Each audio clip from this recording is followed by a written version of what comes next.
So we're starting this semester by talking about Reconstruction.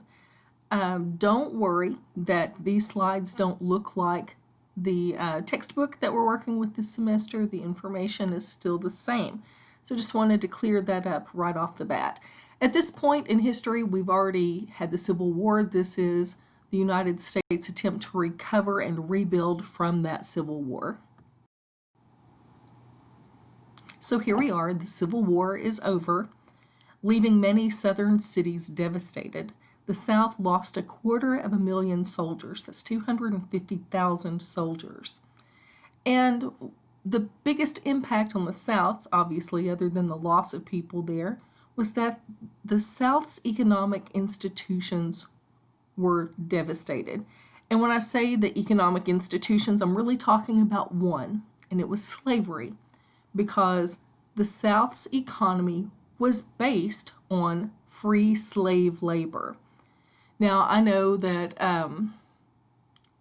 when I say the word free, someone will say, yeah, but the plantation owners or the farmers, whoever, it wasn't exactly free because they had to provide living quarters and food for these people. But take a look back at the quality of those living quarters and of that food that they were provided. And I think it's pretty safe to say that we can all agree that slaves were definitely dealt the shorthand overall in terms of the South's economy. So at this point in history, the Civil War is over, slavery has ended, and now no one knows what to do. The farmers, plantation owners, they don't know what to do because they've relied on this slave labor all this time. The slaves, who are now suddenly freed, they don't know what to do. They haven't had any options. There's how do you prepare for a life when you have no options? So you can see that this is a really conflicted time in history. This drawing depicts the Confederate capital in Richmond, Virginia, being abandoned by the Jefferson Davis government in the last days of the Civil War. In terms of political attitude of this time period, the Civil War time and leading into Reconstruction, we're dealing with basically three types of political attitudes. We have the radical Republicans, the Northern Conservatives, and the Southern Conservatives. Now, when I say radical Republicans, that's not me giving an adjective to the term Republican like we know it today. Okay, so these people identified themselves as radical Republicans. That's why it's a capital R, radical. So this is what they called themselves. They were influential in the upper northern part of the United States, and it was their opinion that the South absolutely must free slaves. They believed that it was the duty of the North to help free those slaves, especially those who had fought for them in the war. And they believed that slaves should be given voting rights. So those ideas were very radical at the time. Okay, so that's kind of where they draw up on to get this name, radical Republicans. The idea that slaves should be able to vote when for many years slaves have not been allowed to learn to read or write even. So keep that in mind as we start talking about these other groups, the Northern Conservatives and the Southern Conservatives. So the interesting thing about these conservatives, whether they were in the North or in the South, they both basically felt like Southerners should determine their own fate. They should determine what they wanted to do about slavery. The Northern Conservatives supported the war, but there again, they felt like the Southerners should make their own decisions about slavery. The Southern Conservatives took on this Confederate struggle as a grand undertaking, and for the opportunity to determine their own fate. So we have Northern Conservatives and Southern Conservatives agreeing to say that the South should determine what they want to do. It's the radical Republicans from predominantly the northernmost section of the United States that insisted slaves be freed.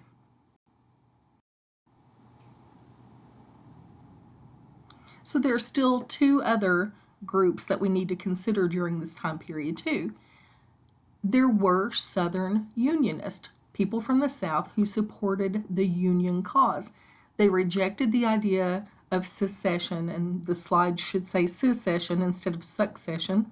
So anyway, they rejected the idea of secession, they believed that they should be rewarded for their loyalty to the Union. If you've heard any Civil War stories about the South, specifically Arkansas, you may have heard there were people who hid to avoid being drawn into the Confederate Army because they didn't agree with the Confederate cause. And I had, a great, maybe an extra great grandfather who did that. He had a store, and like in Point Cedar, kind of that area, he had a store. And, slavery didn't have an impact on him. He didn't feel like people should be enslaved. He didn't feel like he should fight to protect slavery. So he hid during the war.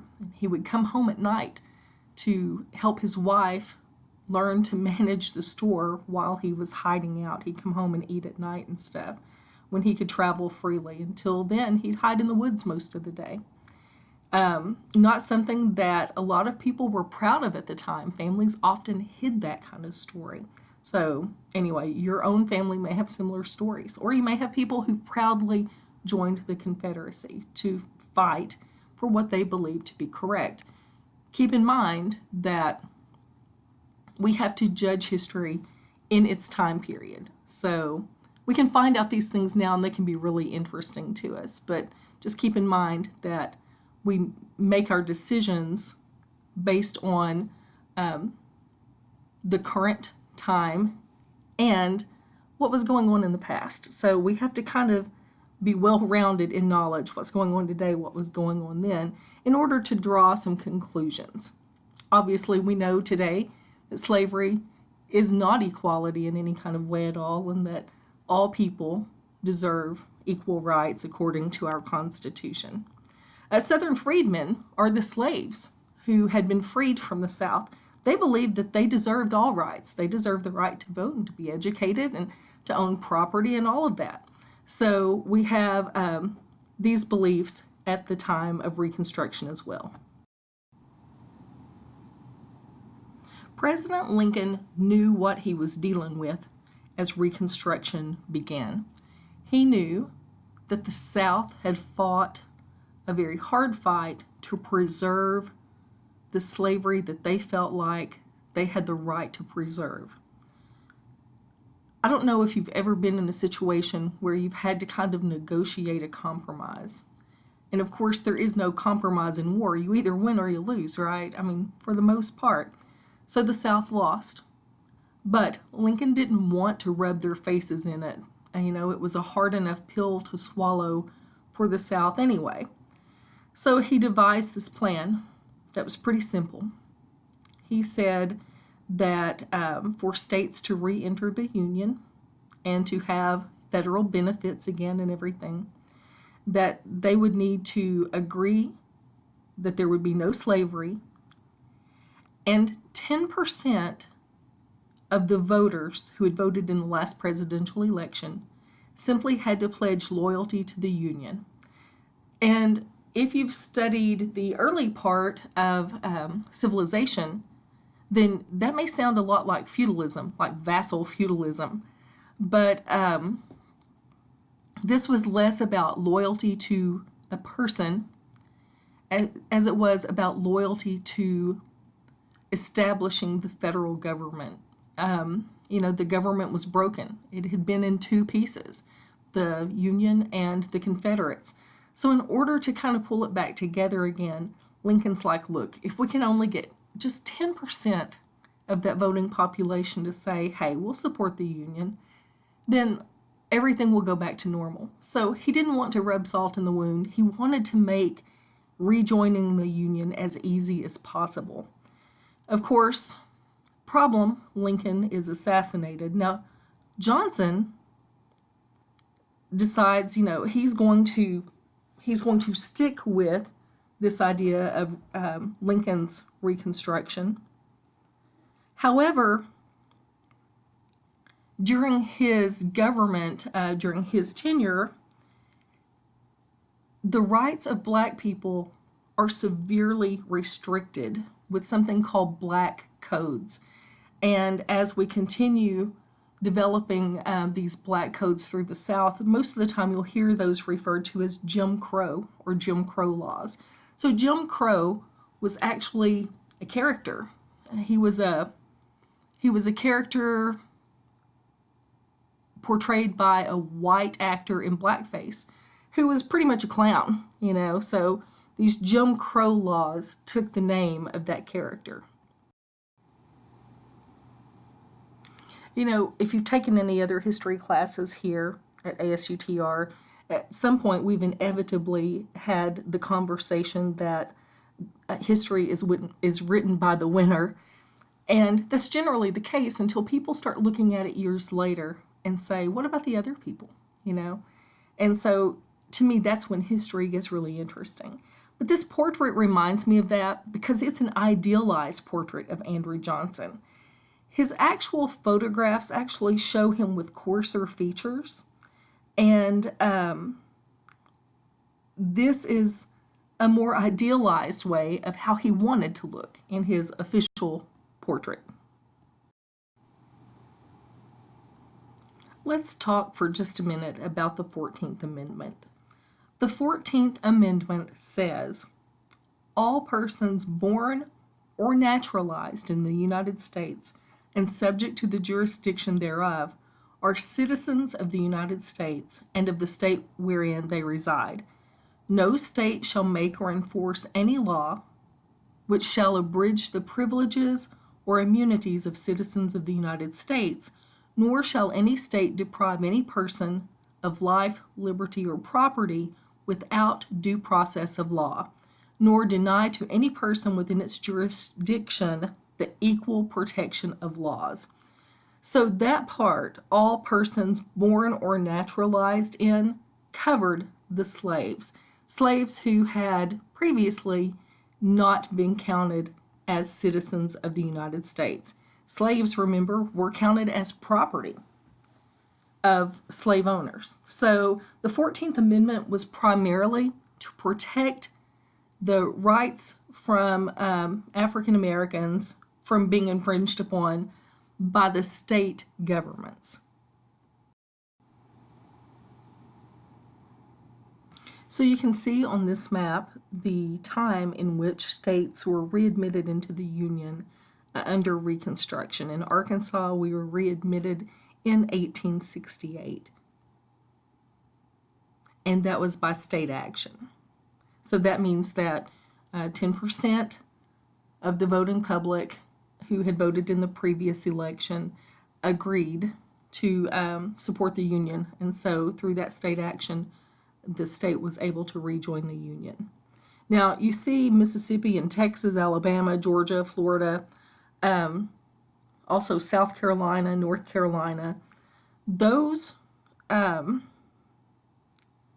were actually abolished slavery through the Emancipation Proclamation. It was the federal rule that caused them to be officially slave-free.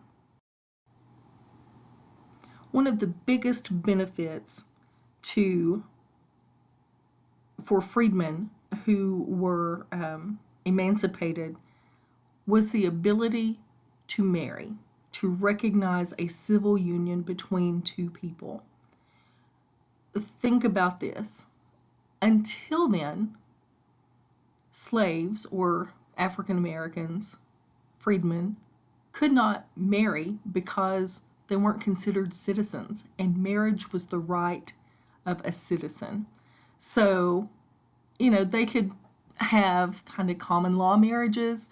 Sometimes plantation owners or masters would actually encourage that, would encourage relationships among slaves because that could produce more children, which also provides more slave labor.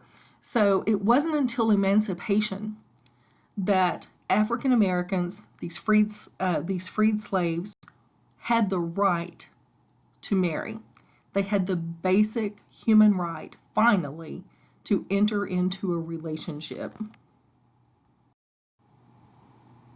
So this is a fun topic right now. Presidential impeachment. Johnson, obviously the first person to be impeached as president. Now, he was impeached by the House, but not by the Senate. The Senate actually was missing one vote. He was one vote away from being removed from office. If the Senate had passed that, then he would have been the first to have been impeached by both the House and the Senate. So what happened was he fired someone, Edwin Stanton, who was the Secretary of War. Stanton had kind of aligned himself with the radical Republican Party, and the radical Republicans were in control of the House. And so when Johnson fired Stanton, the radical Republicans kind of came to his rescue because they said that Johnson had disobeyed the Tenure of Office Act that said a president could not dismiss appointed individuals without the consent of Congress. So, a little bit more interesting stuff about that is that Lincoln and Johnson both had problems with Stanton. And it was Johnson's removal that really tested this Tenure of Office Act. So it was passed through the House and Senate. Johnson vetoed it. He used his presidential veto on the Tenure of Office Act, but the Senate came back and overturned his veto. So the purpose of this really, there had been problems with Stanton, but what he really wanted to do, Johnson wanted this to go to court. He wanted the Tenure of Office Act to go to court. He felt like the Supreme Court would find it unconstitutional. So he wanted that legally tried in the courts. However, instead of focusing on the case and taking the case to courts, they actually brought impeachment charges against the president. So, actually, let's see, in 1868, Johnson was impeached by the House, and then that was in February 1868. By the end of May 1868, the Senate acquitted him just by that one vote short that I mentioned. In 1926, the Supreme Court did actually hear a case involving the Tenure of Office Act, and they said that it was unconstitutional. So Johnson was right, which, don't know if that meant anything to him or not, but anyway, Johnson was right.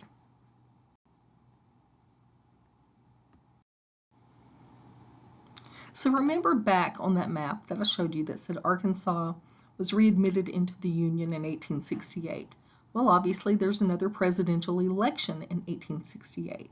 And in that election, Ulysses S. Grant was elected president. The election was close, but he won. And the Southern radical governments wanted to restore old order across the South. So basically, just to put this into perspective for you, we fought a civil war. The South lost 250,000 men. And now during Reconstruction, the old families of wealth and power across the South are trying to find ways to get back in power. And that's going to happen. And there's a struggle involved, obviously. It doesn't happen easily. Until then, we have carpetbaggers coming in.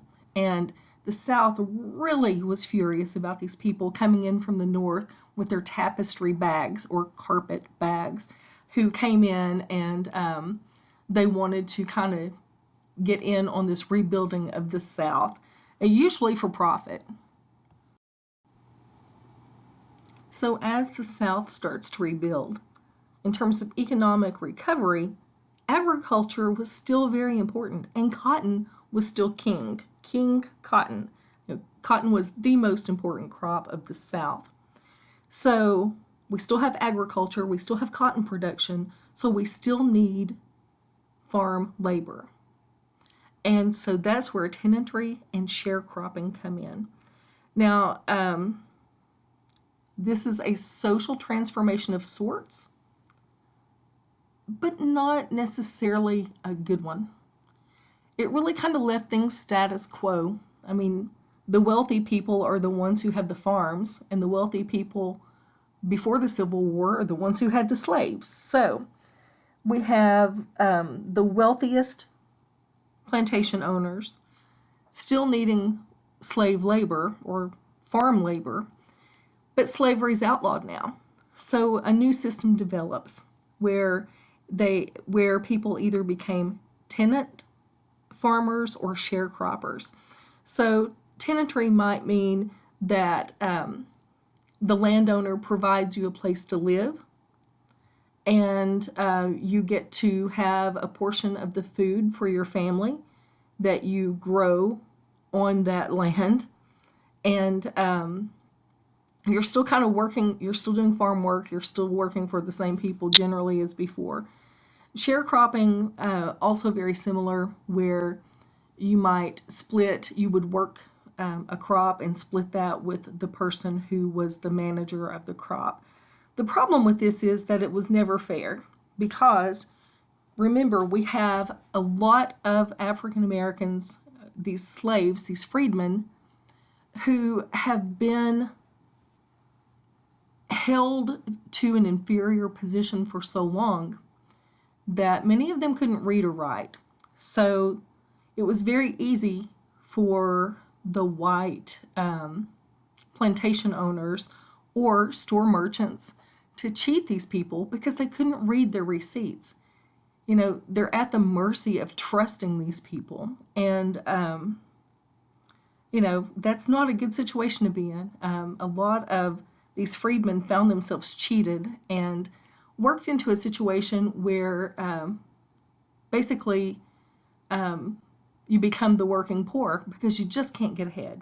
And heaven forbid there's a drought or a flood or something like that that would affect the crops, because then you'd really get in over your head in debt. So I don't mean to imply that only freed slaves, the freedmen, were tenant or sharecroppers, tenant farmers or sharecroppers, because there were white tenant and sharecroppers as well. The difference is that they were disproportionately black. So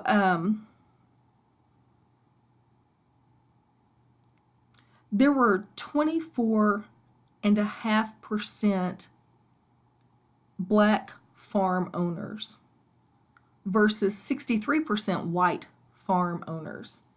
And then as far as tenant farmers or sharecroppers, there were 75.3% black tenant farmers and 36.1% white tenant or sharecroppers.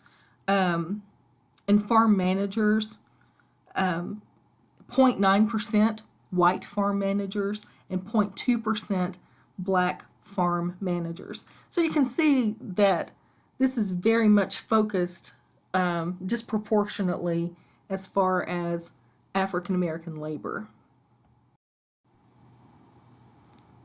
So there were some positives for the African Americans who now had been emancipated during the Reconstruction of the South. I think the two biggest were that slavery did not destroy black culture.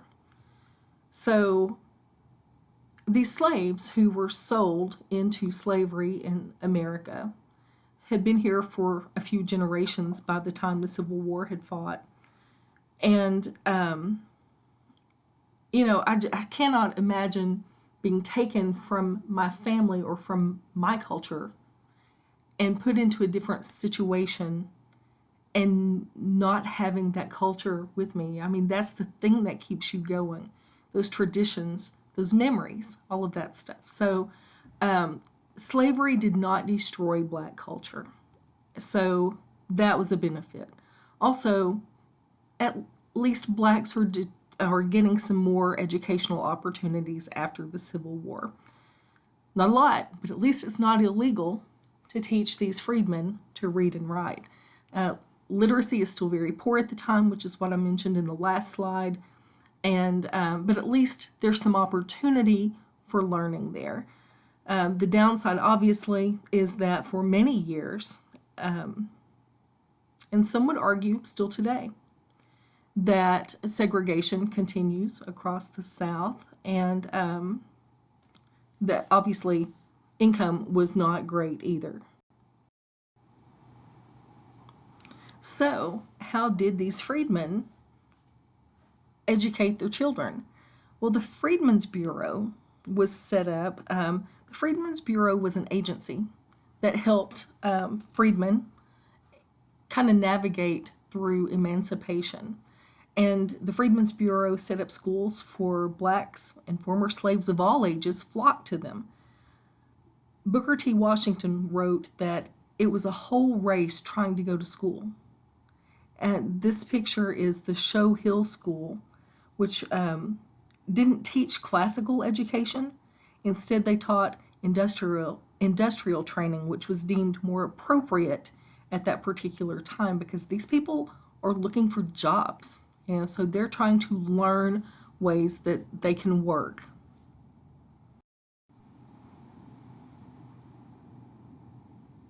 So this period of Reconstruction ended in 1876, and Rutherford B. Hayes was elected as president. But the end of Reconstruction comes a period often referred to as redemption, led by the Redeemers. Now, these people, if you could see me, I'd be doing air quotes right now, Redeemers. These are members of the Democratic Party, the Old South Democratic Party, who are getting back into office now that the era of Republican construction or Reconstruction has ended. These are people who want to bring back a lot of the old ways. So, especially these black codes that keep the African Americans a little more distant and with less freedoms. So it's no surprise that during this time, in about 1867-ish, the Klan had been reformed. So we have the Klan, the Ku Klux Klan, actually reforming again during the Redemption period, which basically was a terror organization to frighten African Americans and others throughout the South. So this is kind of how these black codes are reinforced with this horrible fear from the Klan. There were secret societies like the Knights of the White Camellia, the Pale Faces, and the Knights of the Ku Klux Klan that organized to frustrate Reconstruction and to reinforce redemption. They describe themselves a lot of times as chivalric or patriots, but the goal definitely was to intimidate the African Americans, the freedmen of the time. I think it's interesting to note here that there's another formation of or restructuring of the Klan in the 1920s again, that actually Malvern even had a Klan chapter, and there is the charter is actually at a Hot Springs flea market, and some of the names on there were community leaders, people who had served as mayor, newspaper publisher, county judge, those things, those really important offices. And that was formed in December 1920, no, January 31st, 1922, and the last lynching in the city of Malvern then was a few days later, February 2nd of that same year. So this art depicts the image of a freedman, a former slave, who is being coerced by two white men to vote at the polls. So definitely tried to coerce the African Americans to vote toward the Democrats at that particular time. Now, this shows these Southern Democrats forcing the African Americans to vote for them so that they could win votes from the Republicans. This is actually a radical Republican cartoon that depicts these two Democrats who are, forcing this black man to vote the way they say. There was one of the ways that in Arkansas that the Democratic Party came back into power after Reconstruction was that they developed this kind of split ticket situation where the Democrats would go into the African American community and say, hey, look, here's what we want to do. We want you to be sheriff, and then I will be county judge or something like that. They always gave the African American a lower position. But by splitting the ticket, some white people running, some black people running for office, then it garnered the votes needed. Garnered the votes needed from the African American community in order to finally put out the Republican Party from office. However, once that happened, obviously, this whole split ticket idea kind of died away. By the end of Reconstruction, the nation as a whole was turning away from this everlasting Southern problem to other matters. Because at this point, the country is starting to see that people across the South are really pushing race issues the opposite direction that the Civil War had actually strived to fix. We will talk more in Chapter 17. As always, if you have any questions, feel free to drop me an email at rpennington@asutr.edu.